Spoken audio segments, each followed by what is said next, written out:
네, 위기 국면에 들어선 우리나라 자동차 산업 이야기 이동영 산업부장과 심층적으로 짚어보겠습니다. 자, 오늘의 분석 키워드 소개해 주시죠. 예, 오늘의 키워드는 보호막입니다. 자, 우리 경제를 위협하는 문제가 안팎에서 발생하고 있는데요. 이런 문제를 막아낼 보호막은 좀처럼 보이지 않아 큰 걱정입니다.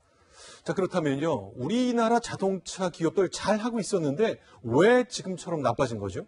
예, 자동차 업계 전체가 내수, 수출 모두 부진한 탓입니다. 이 고급화 추세에는 못 따라가고 중저가 시장에서는 중국 같은 후발주자의 덜미를 잡혔기 때문입니다. 자, 보시는 것처럼요.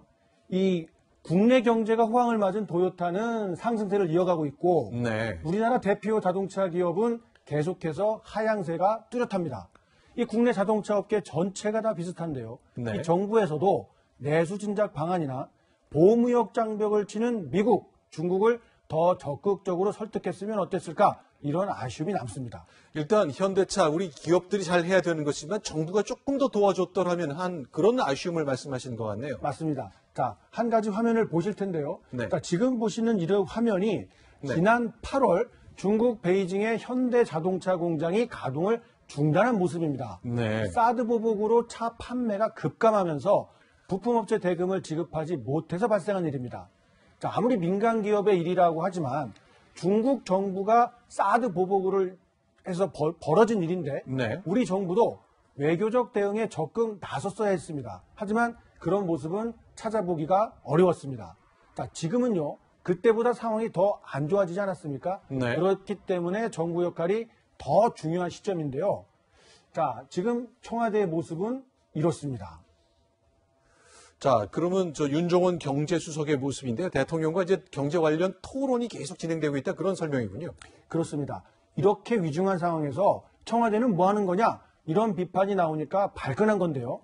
자, 문재인 대통령이 매일 참모들과 차담회를 열고 있는데 항상 윤종원 경제수석이 참석해서 경제 현안을 놓고 토론을 한다. 이런 설명입니다.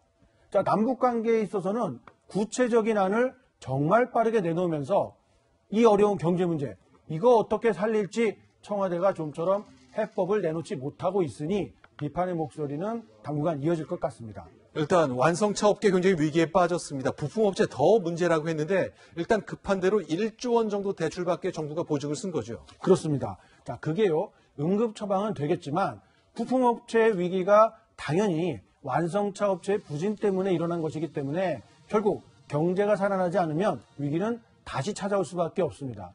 그래서 우리 김순현 앵커, 네. 이 정부가 이 어려운 경제에 타개하기 위해서 어떤 부양책을 내놓겠다 이런 이야기 들어보신 적 있습니까?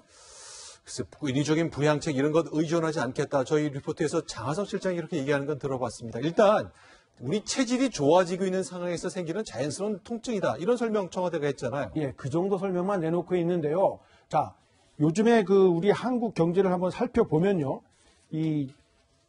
네. 청와대가 계속해서 비판을 받고 있는데 네. 좀 짚어볼 부분은 경기가 살아날 수 있도록 부양책을 내놨어야 하는 시점인데 네. 자, 형식적으로라도 곧 내놓겠다. 이런 정도의 이야기도 하지 않고 있는 게 문제입니다. 네. 그러니까 요즘에 한국 경제가 내년에 큰 경제 위기를 의미하는 퍼펙트 스톰을 맞은 건 아니냐 이런 위기감이 나오고 있습니다.